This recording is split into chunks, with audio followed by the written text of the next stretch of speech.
of the most powerful traits that have drawn attention in the Spanish heterodoxy of all times is its lack of originality, and this poverty of original spirit is accentuated in our contemporaries and in their immediate predecessors. If there is any novelty, although relative and pertaining only to the form of the system, achieved by Servet and Miguel de Molinos concerning our dissidents of the past and the present century, it can be affirmed without sin of injustice or concern that they have been reduced to the most modest role of translators and expositors who are late and mediocre in general, of what was in vogue outside of Spain. The Spanish heterodoxy thus being a miserable and sad sequel of foreign impulses and doctrines, it is necessary to give an idea of the origins of modern impiety. The negation of the divinity of Christ is the great and capital heresy of modern times. Logical application of free examination, proclaimed by some of the corypheus of the Reformation, although no one calculated its reach nor its consequences, nor threw themselves to negate the authority of revelation. The partial heresies, isolated over this or that aspect of dogma, the dialectical subtleties, the controversies of the school are not a fruit of our era. He who stood outside the doctrines of the Church in the first Christian centuries, in matters of the Trinity, or of the Incarnation, or of the Justification, did not contradict because of that in other aspects the orthodox feeling, and even less so to negate the divine character of the Church and its founder. On the contrary, modern heresy is radical and absolute. Heresy only as it births from Christianity itself. Apostasy in which its sectarians deny all Christian dogmas, if not of the very principles of natural religion and of the truths that human understanding can reach by itself. This is modern impiety in its diverse shades of atheism, deism, naturalism, and idealism. The filiation of these sects goes back beyond Christianity, and next to Christianity they have always lived more or less obscured, rarely coming out to the surface before the century.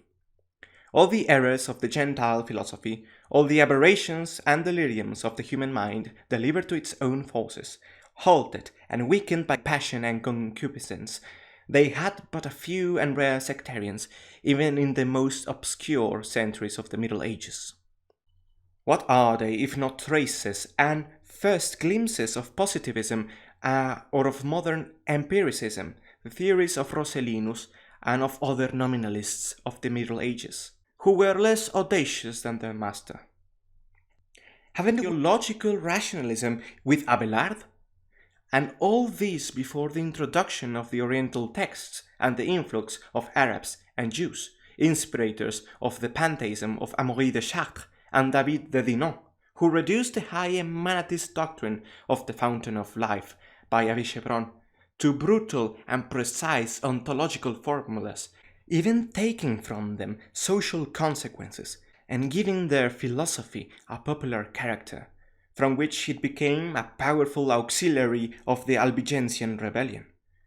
But amongst all the thinkers of Semitic race imported to the Christian schools, no one influenced so much, no so destructively, than Averroes, not only for his doctrines of the one intellect, or of the impersonal reason and the eternity of the world, but also to the support that his name gave to the rude and materialist court of Frederick II, and the last of the Hohenstaufens.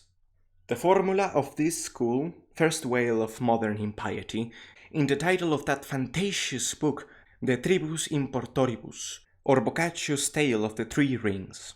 This Averroist impiety, which in Spain only had a single, very obscure adept, and which was uprooted from the University of Paris, along with the most serious and metaphysical Averroism, by the glorious efforts of St. Thomas Aquinas and by all the Dominican school, flourished freely and lushly in Italy, corroding the innards of that society in a greater degree than the decanted paganism of the Renaissance. Petrarca, master of the humanist, detested and cursed the barbarism of Averroes. The Christian painters pleased themselves in painting him oppressed and walked upon by the angel of the schools, and yet, after all this, The commentator imperated in triumph, not in the classrooms of Florence, enlightened by the Platonic light of that Marsilio Ficino was reintroducing, and of the commensals of the magnificent Lorenzo, but rather in Bologna and Padua, center of legal studies, and in the mercantile and somewhat positivist Venice.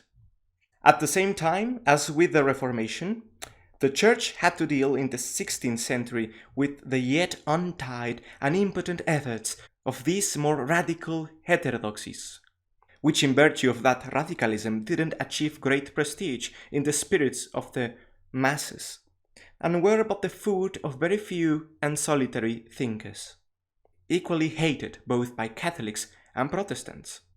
Besides Averroism, which had cathedrals in the mentioned university until the 17th century, and in Venice printers to its devotion despite the length and confusing nature of those commentaries, and the growing dislike on the style and form of the Middle Ages concerning the other impieties, we discover no trace of either school nor tradition. Pomponazzi denied the immortality of the soul because he didn't find it in Aristotle according to his way of understanding him, less so in his commentator Alexander of Aphrodisia. The Lateran Council of 1512 condemned his ideas. Agostino Nifo and many others challenged those ideas which really had little following, falling later into oblivion, to the point that only timid and restrained propositions of materialistic nature can be taken from Italian literature of the 16th and 17th centuries, and these from very obscure authors. More harmful was the political immorality of Machiavelli, fully based on personal interest and that iniquitous reason of state, without God or law, that so much outrage and perfidy has given to the world.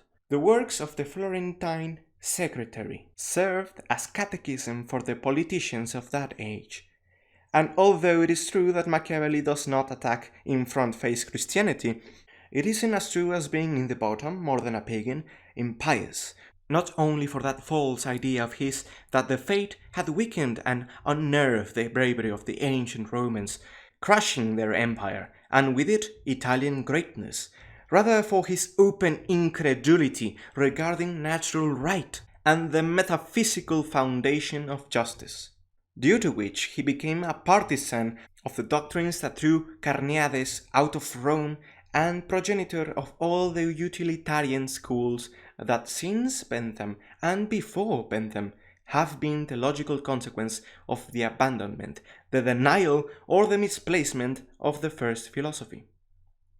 Every system without metaphysics is doomed to be without morality. Vain and fruitless will be any subtleties imagined to establish an ethic and a politic without universal and necessary concepts of the just and the unjust, of rights and duties. A Machiavelli may now attempt it with the power of mundane experience and the observation of facts, or a Littré may pretend to systematize it in his rude doctrine of egoism and otherism. More rich, more vigor of fantasy show the works of Giordano Bruno, a lively and poetic ingenuity, enamored with the principle of unity and consubstantiality of all beings, ancient dream of the Eleatic school. Rather, the pantheism of Giordano Bruno, predecessor of Schelling's, is not merely idealistic and dialectical like that of Elea, for it gains force and energy of its contact with the earth and the powerful naturalistic element that informs it.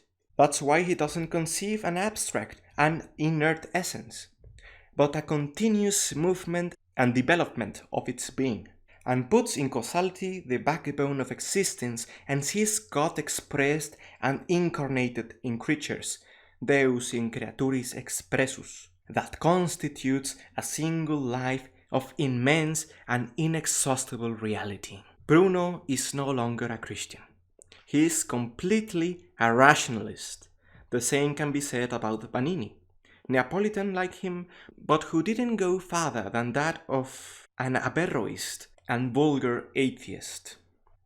More of the grace of his style and his seedy end, instead of any novelty or transcendence of his ideas. The Reformation itself contributed though indirectly, to develop these impious seeds.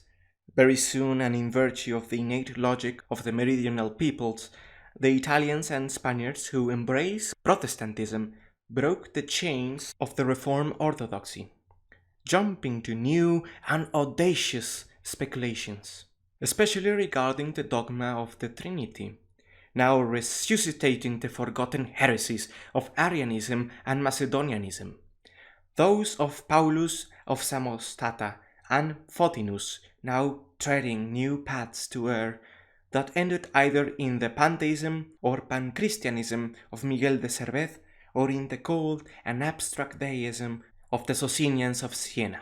Born in Italy, the seeds of Socinianism, and diffused in Poland, Hungary, and Transylvania, it came to be a most powerful auxiliary of anti-Christian philosophy. Voltaire himself and all the other deists of the 18th century recognized it. In Italy and in Spain, the powerful Catholic reaction carried tribunals like our Inquisition, by kings and pontiffs like Philip II, Paul IV, Sixtus V, and by the great and admirable development of ecclesiastical sciences in the second half of the 16th century, prevented this germ from coming to fruition, and reduced its effects to the character of aberration and accident. Not in France, however, where the tumult of the religious wars and the contagion borne by the vicinity of Protestant countries, the doubt and discouragement that in effect of the fight took hold on many spirits, and perhaps bad traditions and slips of the esprit Gaulois of the 14th century, touch of incurable levity, and even of disdain of holy things were enough to beget a certain skeptical literature, rude and derisive, whose most eximious representative is Rabelais, to which served more or less to Bonaventure of Perrier in his Cymbalum Mundi, and even to Enrique Stefano, accused and persecuted by the Calvinist of Ginebra as an atheist due to his apology of Herodotus. With more seriousness, though not too much, with another form of skepticism, not fierce nor aggressive, but placid and Epicurean, as if he ciphered his happiness in the pillow of doubt. Thus wrote Montaigne his famous essays.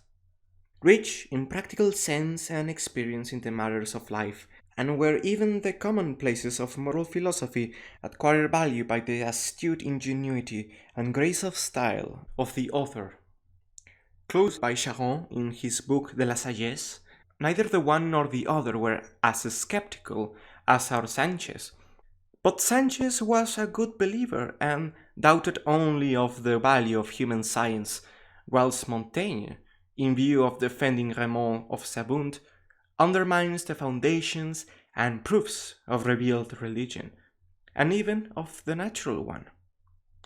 Gracious defense of the natural theology of Sabunde to say that his arguments are weak, but that no other is as strong as powerful that can demonstrate the same truths. Those in France who followed this and other analogous ways of thinking were called in the 16th century Lucianists, by their similarities with the satirical poet Lucian, mocker both of paganism and Christianity.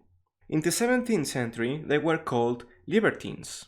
Coming to acquire a certain fame amongst them was the mediocre poet Théophile de Viau during the infancy of Louis XIII, especially due to the sour invectives thrown by the Jesuit Carras and the harsh punishment that repressed his blood.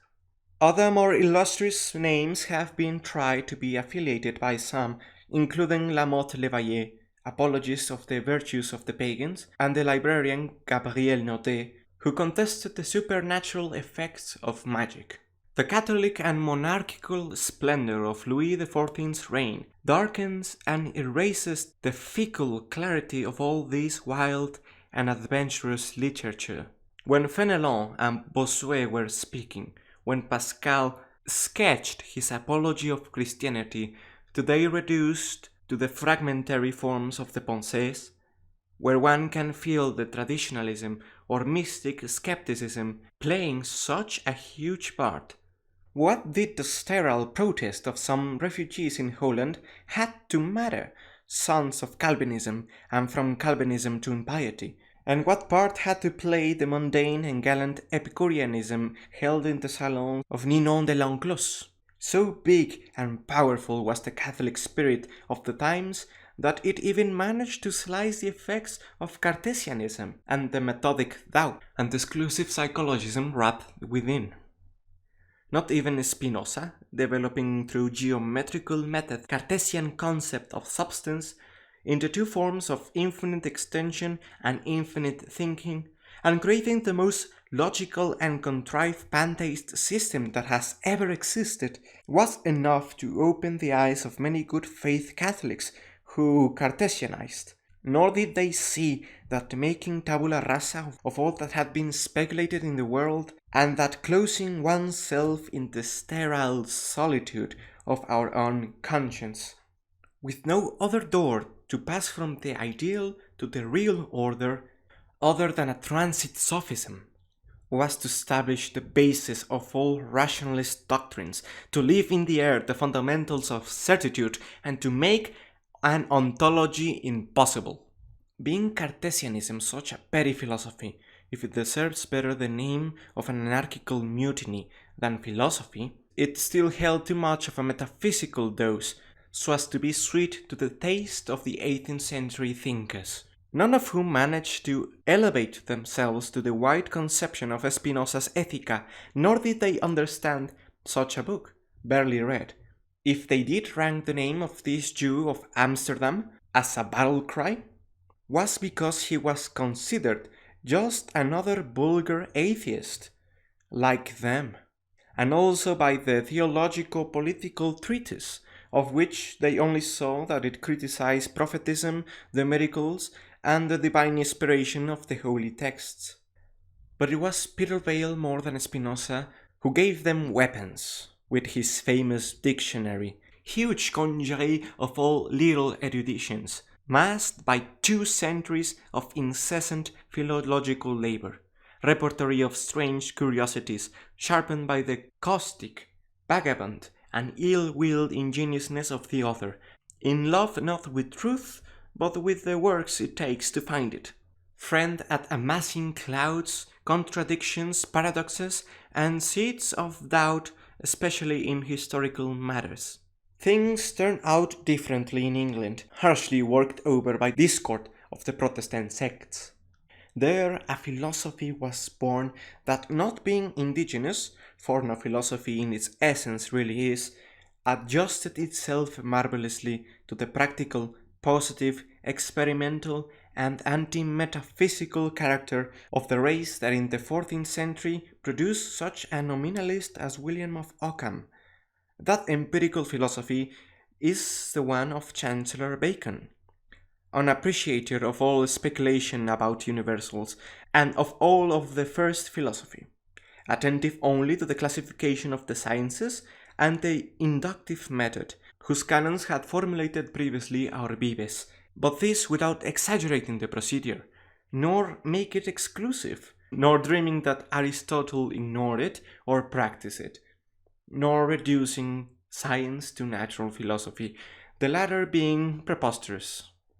Logical consequences of such direction and way of philosophizing are the fatalist materialism of Hobbes, who with implacable crudeness applied it to the social facts, deducing from his empirical contemplation the apology of the despotic government and the law of the strongest.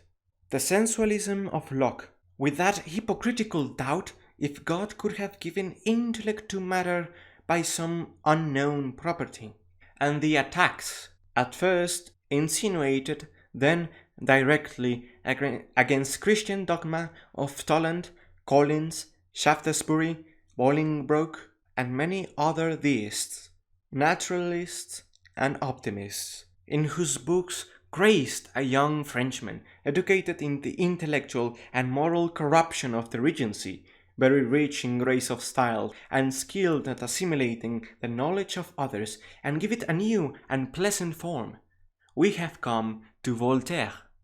Of Voltaire, the most admirable picture was portrayed by Joseph de Maistre in two most eloquent pages of his St. Petersburg dialogues. Never has the genius of the diatribe and the wrath and flailing power of style come so far.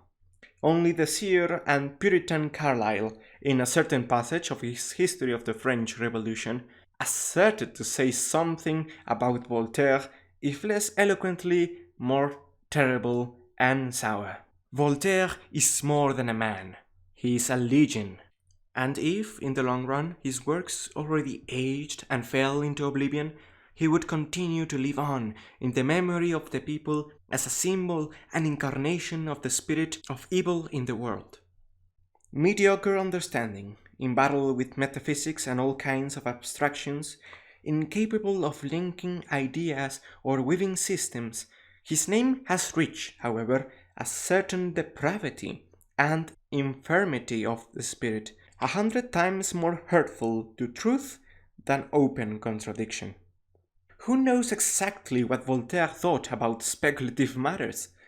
Take, for example, those books of his that resemble the most to philosophy, the Treatise of Metaphysics, named thusly for derision, the opuscule titled One Must Take a Side, or The Principle of Action, and considering the legality of how they were written, one will only find at the bottom a certain superficial and very vulgar deism.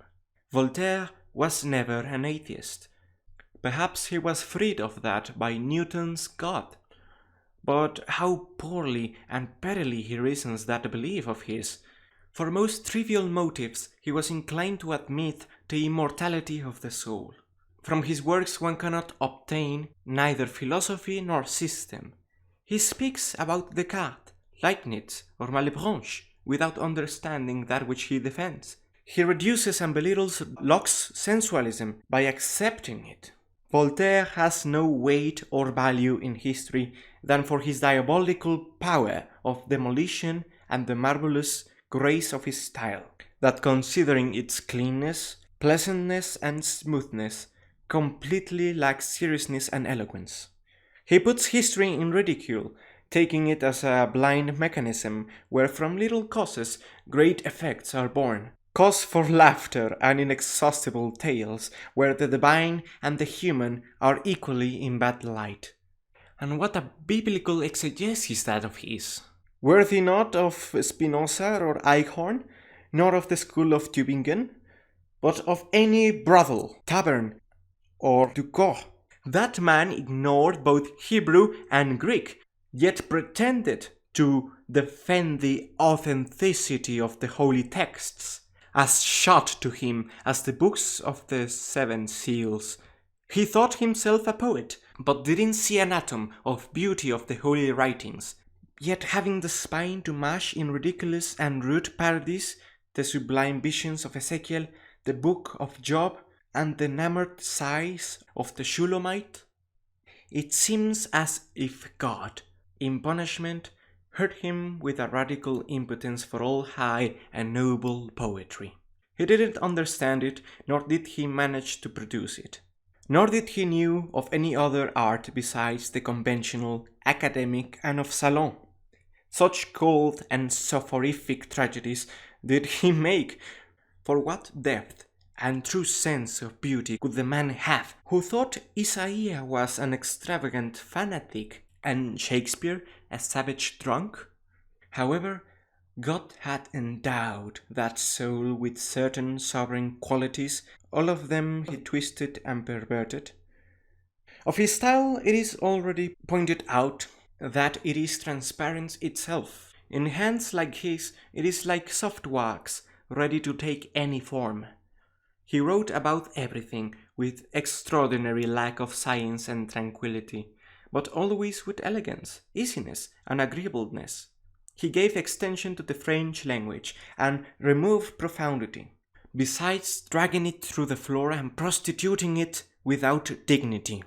He possessed all the bad qualities of his nation and race, and above all, the light and mocking spirit that runs over all sacred things in order to trade a joke.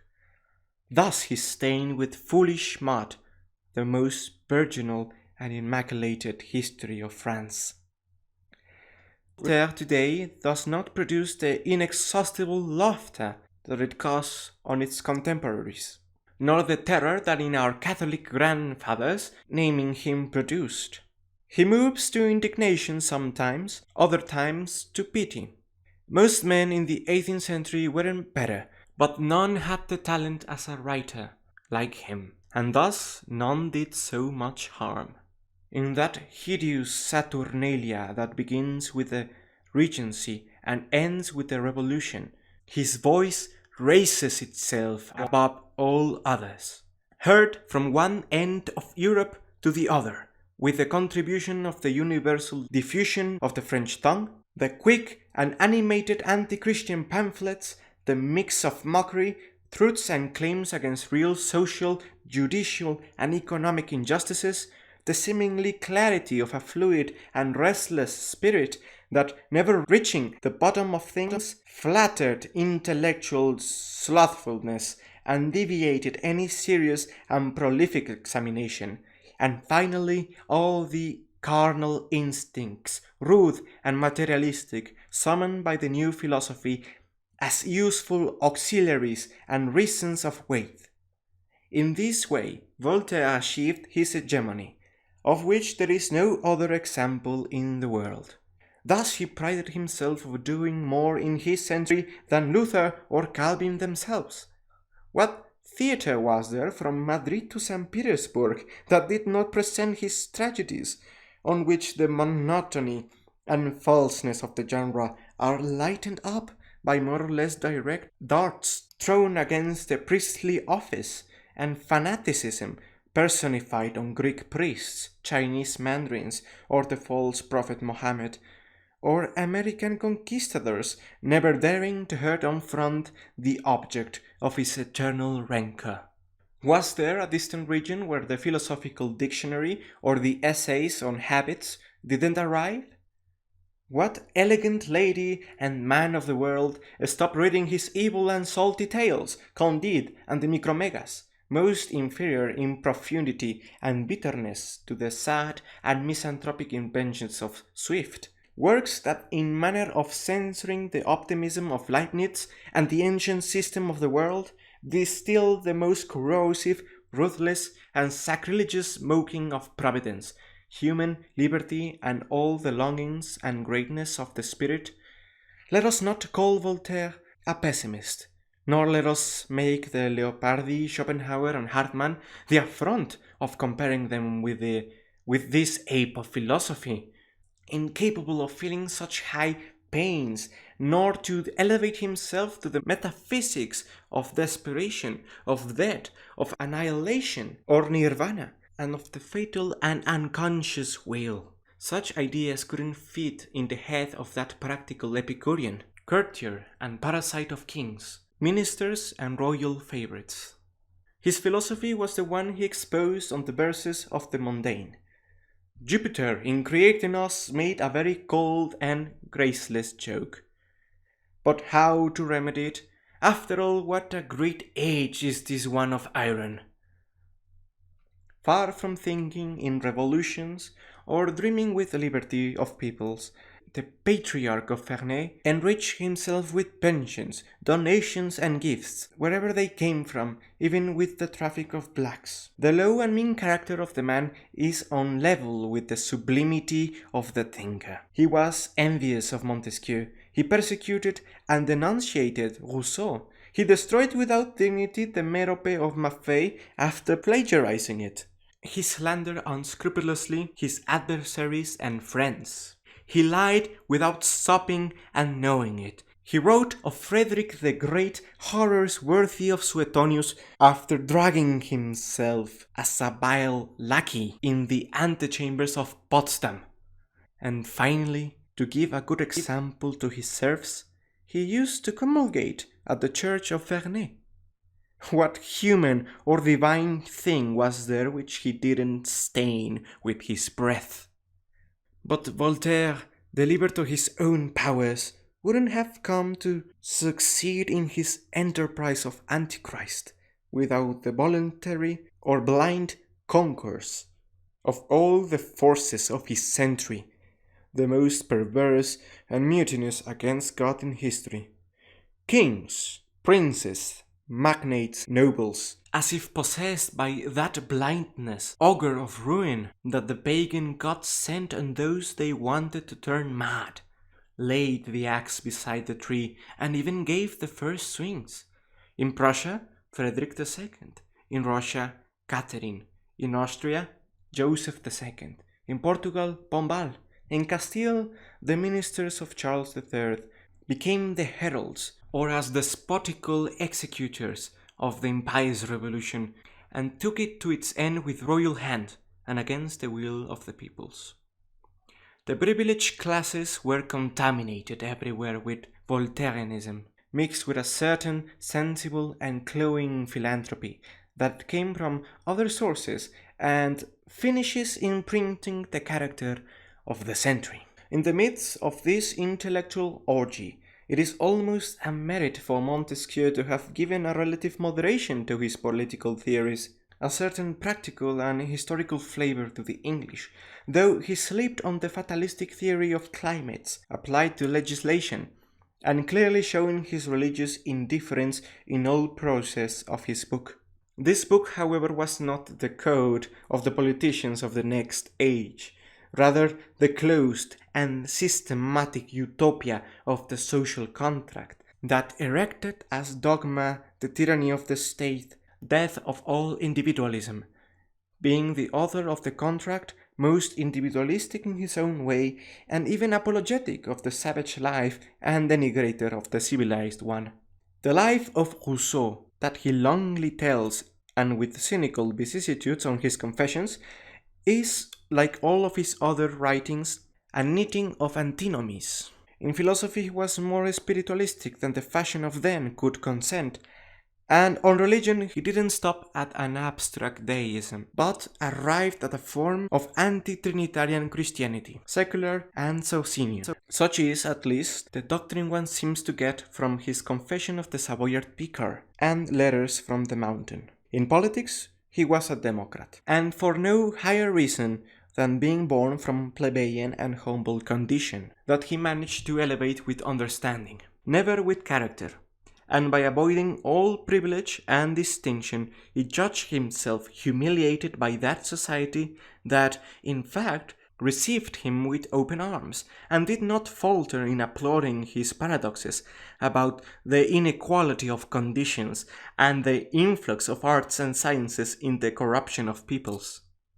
He gave himself the task of moralizing the world in the name of sensibility, a popular word of the 18th century that in its vague and elastical meaning it covered an strange mix of sophistries, commonplaces, and carnal instincts.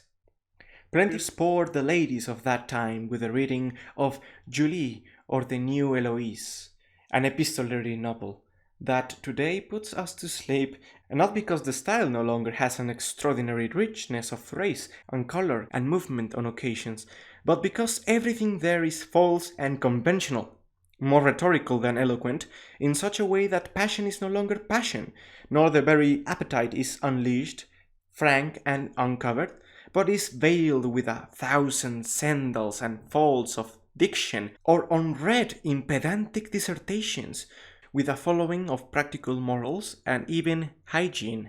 Even greater and similar has his Emile or the Education, a sort of pedagogic novel where everything is fictitious and calculated, everything is reduced to petty surprises and puerile disguises.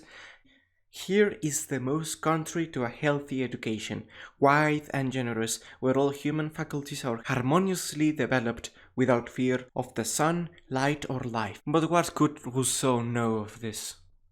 For he gives no religious notion to his student until he has crossed the threshold of youth. And what an absence of aesthetic sense and moral delicacy, what rudeness of Dominus in the way of directing and telling the love of Emile and Sophie. Nevertheless, the book enthused women above all, who mostly carved the reputation of the philosopher of Ginevra by themselves. Many ladies of high condition were inclined to breastfeed only because this natural obligation was on the Emile. People who didn't want to be taken as materialist or vulgar entered in the communion of the Savoyard vicar. The type of the sensible man appeared, lover of loneliness and the countryside. Pedagogic idylls were here and there. Everything was panphilism and deliriums of social love. And then came, like in all epochs of decadence, a true flood of descriptive poetry and moral meditations, a kind of reaction and counterweight against the obscene literature that stained and affected that century.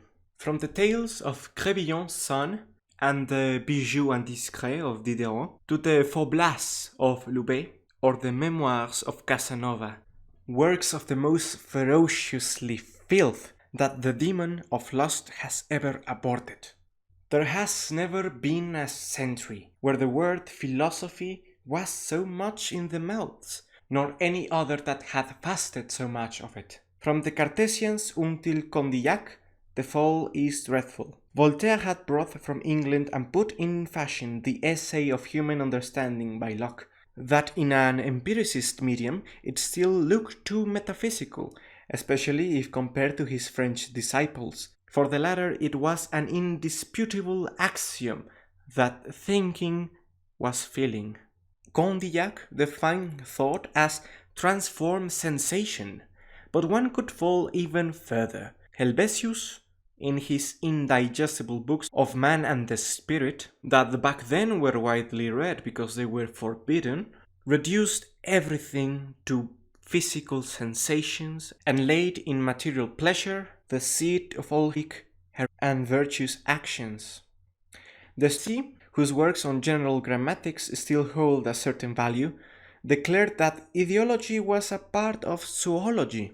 The physician Cabanis, who, on his investigation about the physical and moral of man, spread many curious and sagacious observations, not only physical but psychological as well, opined that the brain secreted thought like the liver secreted bile.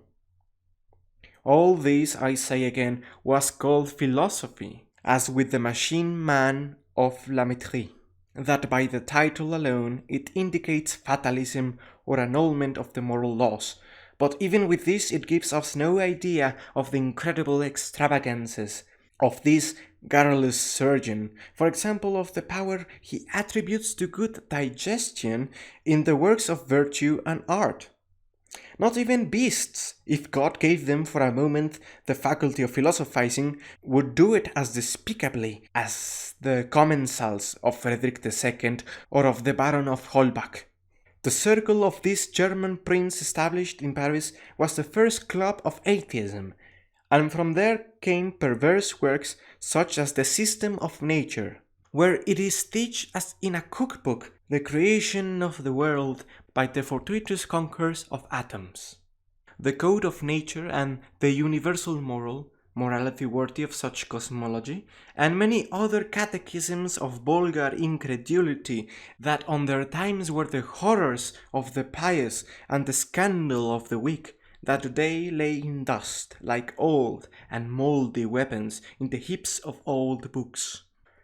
Not even the materialists themselves were satisfied in considering man and nature in such a lowly way. More than anyone, Diderot was anxious with the explanations of Holbach and Helvetius, a man whose name is being resuscitated by evolutionists and Darwinists, for without doubt he preceded them in the doctrine of the transformation of the species, followed in this by the naturalist Lamarck. Diderot was of vivid ingenuity, of great speed of comprehension and mobility in his impressions, admirable and powerful in his conversations, eternal improviser without perfection and calmness in anything. He sowed the germs of many things, most of them bad, except his doctrine on theatre, which he didn't know how to develop and apply them in a prosaic and bourgeois way, but that the later were the base for the dramaturgy of Lessing. But he didn't took to their due end anything at all. His best writings, for example, the dialogue he entitled Les Neveux de Rameau, are a true bric-a-brac where all the ideas mix and confuse themselves like in the tumult and agitation of table talk. Diderot was in his century what today we call a journalist. Of him only the name and the sad influence remain, not his works. United with the eximious mathematician d'Alembert, and both of them possessed by the generalizing obsession proper of the age, set out to reduce to inventory and registry the sum of human knowledge in that famous encyclopedia, consulted by no one today, and memorable only as a historical date. Some of its articles on art and literary criticism can still be read with pleasure, and in it, in its own way a notable piece, the preliminary discourse of d'Alembert, explaining and classifying the sciences according to Bacon's method, and makes a brief history of their progress with relative temperance, even timidity of judgment, with academic elegance of the sentence, and with infinite omissions and errors of detail. Everything else in the encyclopedia lays in oblivion, and will not rise again. For its century it was a war machine and an anti-Christian legion, in which all its enemies, direct or secretive, gathered themselves and united their forces. Not only to France, but to the Latin countries as well, Italy and Spain, did the contagion spread. The same England that had given the first impulse now turned into a humble disciple of French impiety, and gave disciples that were worth more than their masters. Thus the skeptic David Hume, whose philosophy has a lot in common with what today they call neo-Kantism, and the historian Gibbon, rare example of erudition in a frivolous century. A pity that the one who so highly knew the minutiae didn't penetrate the grand and true sense of history, and that blindly adoring the brute force, the monstrous opulence, and the immense organism of the Roman Empire, only had for Christianity words of disdain, dryness, and mock. Countries as well, especially Scotland, had borne and yielded about the same time a certain lineage of studies that Adam Smith named science of wealth, that the moderns, using names of Aristotelian terminology, have named now chrematistics, now political economy. Developed in an incredulous and sensualistic century, this new discipline came out infected with an utilitarian spirit, and lowly practical, as if it aspired to be an independent science, and not a branch and consequence of morals. In the Latin nations, besides, it was from its beginnings a powerful auxiliary to the impious revolution, and a formidable battering ram against the property of the Church. Philosophers on one side, though we call them thusly by antiphrasis, and physiocrats and economists on the other, began accumulating the fuels for the great fire, and as everything favored them, as the social state was deplorable, lacking faith and virtue on the great, and placid obedience on the small, as the power and moral authority of the Church, the only one who could resist the contagion, were becoming less and less by the growing skeptical invasion and the abandonment and blindness of many Catholics, and even princes of the Church who in many ways favored and defended it, as from the ancient French monarchy had run away all great ideas and noble sentiments, and only stood the tyrannical and abusive facts, as the moral perversion had released all characters and withered the will of the powerful, infusing at the same time all manners of hates in the masses, envies and ferocious concupiscences. The revolution had to come, and it came as fanatic and demolishing, unlike any other in the memory of men. When faith is lost, what is the world but a sand of insatiated resentments, or vile prey of the audacious and ambitions? Where the old sentence is fulfilled, homo homini lupus. On that revolution there was much about everything. Economic ideas and plans of social reform at first, when Necker and Turgot governed. Then constitutional attempts à l'anglaise. After that, democratic utopias, place of a Spartan republic, and subsequently a general nihilation, horrible tyranny of state, or rather of a villainous gang that usurped that name. True dishonor of the human species that conducted everything in the end to military despotism, to a pagan and individualistic Caesarism, to the apotheosis of a man that moved masses of conscripts as herds of slaves, worthy of liberty without God nor law, underpinned with gallows and involved with clouds of screeching rhetoric. In the meanwhile, the Church seemed to have returned to the days of the Roman Empire and the catacombs. And after all, that frank persecution, sanguinary and brutal, the civil constitution of the clergy, the proscriptions and beheadings en masse, the cult of the goddess reason, the festivity of the supreme being, and the Rousseauist sensibility of Robespierre, the humanitarian and bucolic deism of the Theophilanthropes, all this was better and less fearful than the hypocritical and underhanded war of the Catholics and most Christian monarchs of the 18th century, all of which contributed to inflame again, or to strengthen when it was already present, the religious sense on many souls, creating marvels of an epic character as was the resistance in the Vendée. This power of the traditional and Christian ideas were all known by Uomo Fatale that came to pick up and diffuse the heritage of the revolution.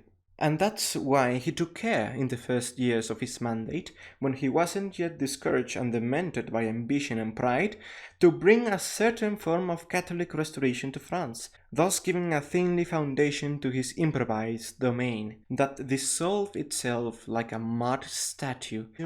A soon omnipotent Caesar broke the fence between the human and the divine, as he distressed the Church in the person of his venerated pastor, as he threw across the world his ferocious hordes in the atheist crusade, sanctification of the materialist right of force.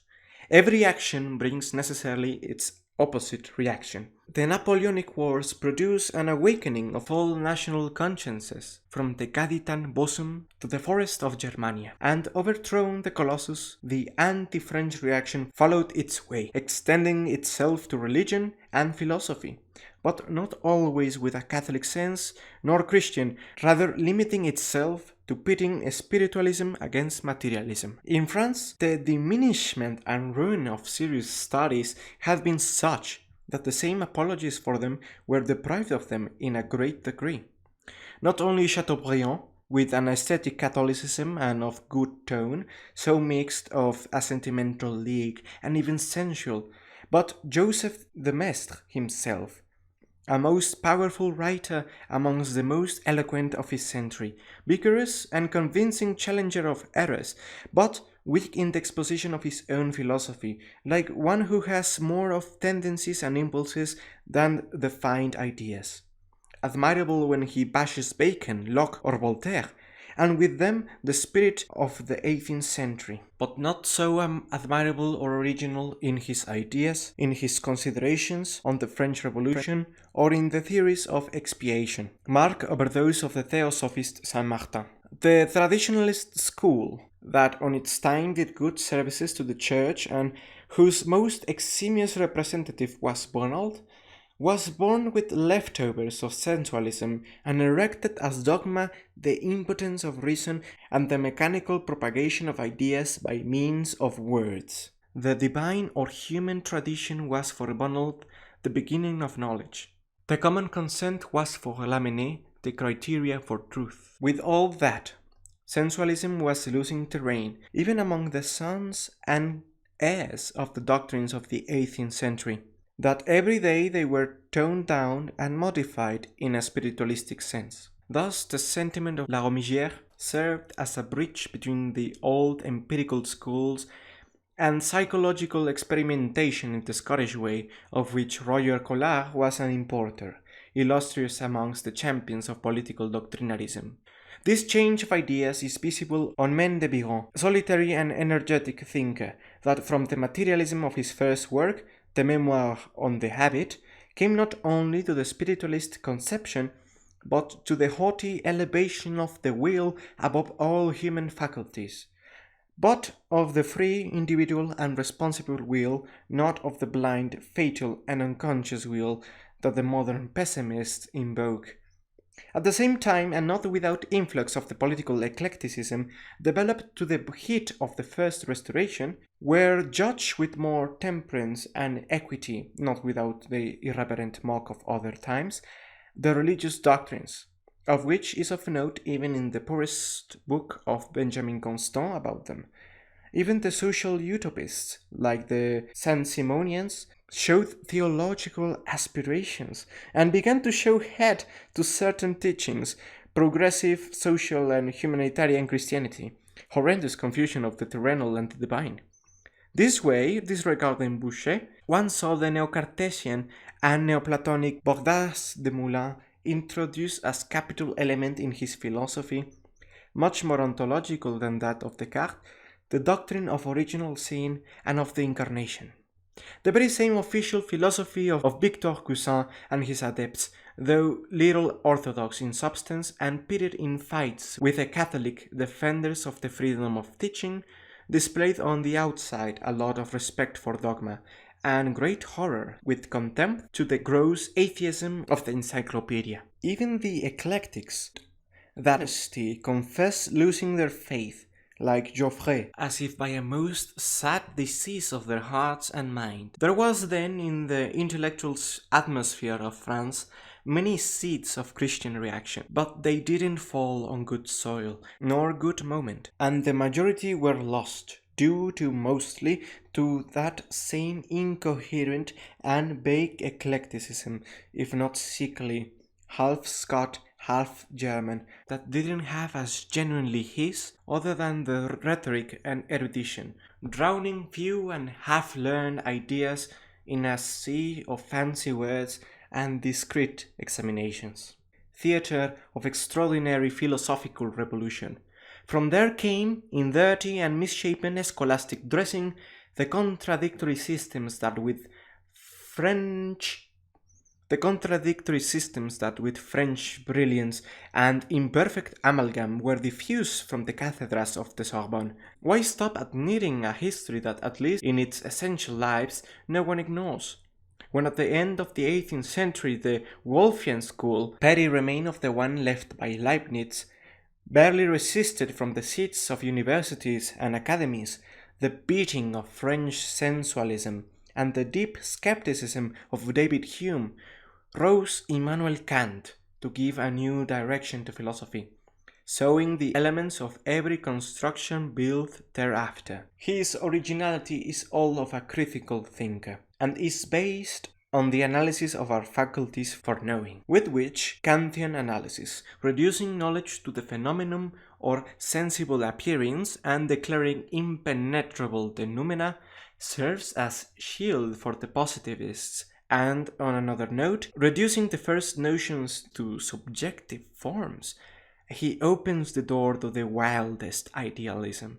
The latter came first, the other afterwards, without the effects of the critique of pure reason having been contained by Kant in his critique of practical reason, nor his categorical imperative, foundation that he intends to give to ethics, nor with his postulates about the existence of God, the immortality of the soul, and moral freedom, all of them inadmissible in a phenomenic system, and half skeptical that does not answer to the objective and substantial nature of anything, not even of the universal and necessary character of the laws of thought. Whosoever admits that Kant, in the discussion of the critical problem, invalidated the ancient foundations of certitude, and that they are true paralogisms, the ones he gave as such, must forcibly have as unreasoned anticipations the imperative and the postulates of the practical reason. Error as well as truth has its own logic,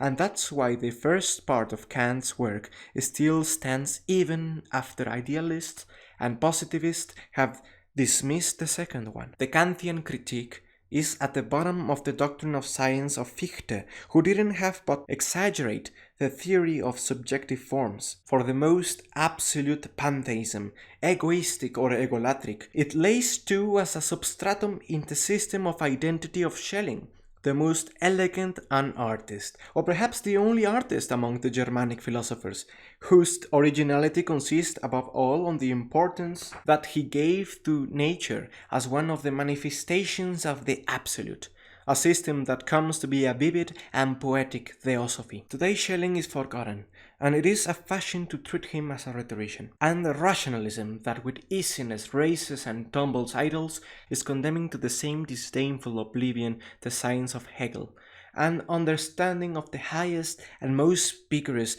that from Aristotle until now have crossed the earth. But if of Hegel the fundamental doctrine does not live on, but all its consequences, and those who renegade the most of their lineage are his tributaries in natural philosophy, aesthetics, philosophy of history and law, there is no part of human knowledge where Hegel didn't stamp his lion's claw. Everything that has come hereafter has been rachitic and miserable compared to that cyclopean architecture. What do evolutionists and transformists do today? I put Herbert Spencer as a case. Than to render materialist the dialectical process. It seems impossible that in less than 30 years such intellectual grandeur has dissipated.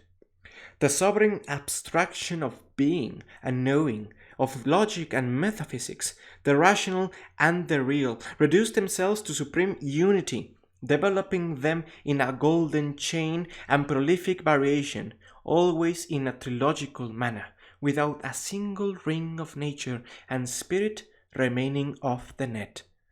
Singular example and marvelous teaching that show how fast die or commit suicide the mistakes. As much as it is brief, it is more prideful and titanic in its contradiction with that modern criteria of truth that the Scottish psychologists call common sense. How sad is today the state of dissident philosophy. The cycle opened by Kant is now closed, as in the times of the encyclopedist was closed the one opened by Descartes. Great is the analogy between one and the other, and it can easily be said that the wheel is today on the same spot as in 1789. So many efforts to fall so low, so much wayward peregrination across the world of the spirit, so much fabrication of ideal cities, so much elevation of the human eye, so many epopees of the idea, so much ontological and psychological orgy, only to return, to crown it all, to the system of nature and the machine man. What a bitter dissolute! What in the first filthy years of the 19th century seemed but a plebeian and a tavern delicacy, reserved to the negligible servants of experimental sciences, is today the last word on human understanding. An utilitarian, materialist, and positivist wave invades it all, and the scepter of philosophy is no longer in Germany, nor in France, but it has passed to the practical and experimental race par excellence, to the English, and from them it will pass, and is already passing, to their sons the Yankees, who will make science even more carnal, vulgar, and mechanical than their parents. The stupendous progress of natural sciences and industry blinds and makes arrogant many of its cultivators, who, famished of all technology and metaphysics, want to destroy these sciences or deny their existence completely. Many naturalists, the enfants terribles of the school, and like Molchot and Buchner, profess a vulgar materialism, and in the old-fashioned way of Cabanis and Lamettrie, without mix or trace of any kind of metaphysics. Darwin is also a simple naturalist, but his doctrines of natural selection and the origin of the species serve as basis for a system of natural philosophy in the anthropogeny of Haeckel, and to a biology and sociology in Herbert Spencer. Certain English positivists, especially those that have written a few years back, are completely alien to these speculations and reduce themselves to the part of prudent logics, of utilitarian moralists, of sharp observers of phenomena. Thus Stuart Mill and his father before him, who in general did not omit any other name than that of philosophers of the association of ideas and induction. Of French positivism, of which the first phase is represented by Auguste Comte, only remains the negative part, and the experimental method as the solely one. But Littré and the rest of the serious disciples have unanimously rejected the theological and social dreams of the master, and his catechisms, ceremonies, and rites of religion without God. Almost as risible as this cult are the positivist tentatives of metaphysics that we see appear every day, as if positivism did not imply not only the negation of the supernatural and the absolute, which they call incognoscible, but of all philosophy or speculation that does not concretize itself to the fact or phenomena. That supposed metaphysics begins to be called monism. Amongst the clatter and clamour that today comes from laboratories and amphitheatres denying everything, even the idea of cause, one can barely hear the voice of other, more elegant, heterodox writers, more educated and of better tone, like Taine, Bachelot, Renan, who in France are called critical thinkers.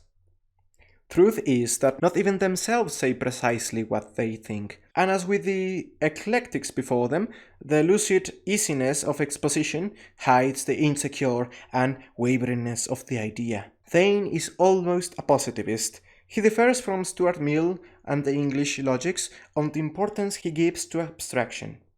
Bachelot and Renan reduce God to the category of the ideal.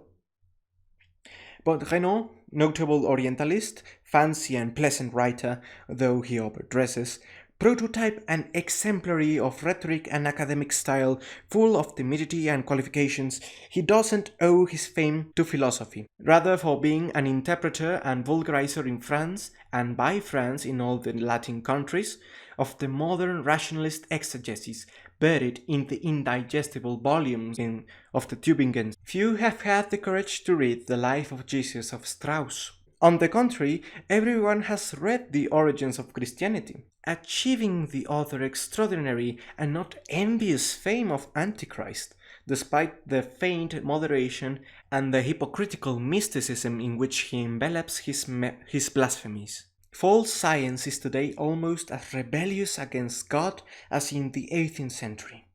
There is no discovery, theory or hypothesis of the geological and anthropological sciences that isn't as audacious as problematic. For example, the so-called prehistory that is not invoked as a fault against the Mosaic narration. On every corner are dreamed conflicts of science and religion looked for, just as the historic sciences, and especially the studies of the Far East that they prosper so much, discover a new fact, the impious critic takes hold of it to change it, adulterate it, and turn it into another war machine. And in vain are the serious apologies and refutations, for only a few read them, and less so study science for science sake, but to gather stones to throw at the sanctuary. The hypothetical is given as already found out. What is dogma is confused with this or that church father or commentator who wasn't obliged to know cosmology or physics as we understand them today. Persecutions against knowledge are feigned and fantasized, boldly lying against history, and exegetic systems of pure fantasy are built, finishing by believing them or pretending to believe them by those who fabricated them. How much we have obtained of the dispute of Antioch, in order to raise over that foundation the disappointing building of Petheism and Paulinism, two primitive Christianisms. There are German exegetes who say very seriously, and Renan isn't far from giving them reason, that Simon Magus is a myth of St. Peter's, who they wickedly try to harm under that pseudonym St. Luke, and other disciples of Paul who wrote the Acts of the Apostles. While on such cliffs are scientifics wondering, art without God, without law nor light of superior ideas, all of which drags and positivism covers on the ruins of metaphysics, it has thrown itself in the arms of a realism or a naturalism that is almost always vulgar and smelly, food worthy of mouths rotten by such philosophy. After all, no society ever reaches as high a philosophy, nor such a singular art, that the one it deserves, and of its own substance produces. Nor could a more dashing flower nor most delicious fruit be expected of this modern paganism, that is not cultivated and marvellously artistic, religious and even in its own way heroic, like the Greek paganism, but brutish and beastly, like of the extreme decadence of the Roman Empire. Isn't mortally wounded a society where the pessimistic doctrine can be born and be developed, not in the way of a particular aberration or a humorous relief, but with dialectical seriousness, that through the mouth of Schopenhauer recommends not only annihilation like the Buddhists, but individual suicide, and aspires with Hartmann to a particular species of collective suicide? What a horrible regressions, not only respect of Christianity, but of the Greco-Latin civilization, are argued by these attempts of Buddhism and religion of the future. Only the Church, column of truth, remains firm and whole in middle of the general shipwreck. Perhaps the day is close where the excess of evil manages to bring back men to its bosom. In vain are all the efforts of the conjured hell directed against her, and moves in contrariety all the powers of the earth that now expose and even assassinate her ministers. Now they oppress her with laws and regulations and reglamentations, wishing to reduce her to a mere function, organism, or state office. They don't see in their blindness that every attack to the church shakes and shatters the political building, and that when the social revolution comes and rages everything, monarchies and republics and empires sink, never to rise again. But the mystical spouse of Jesus Christ keeps shining, as beautiful as in the first day.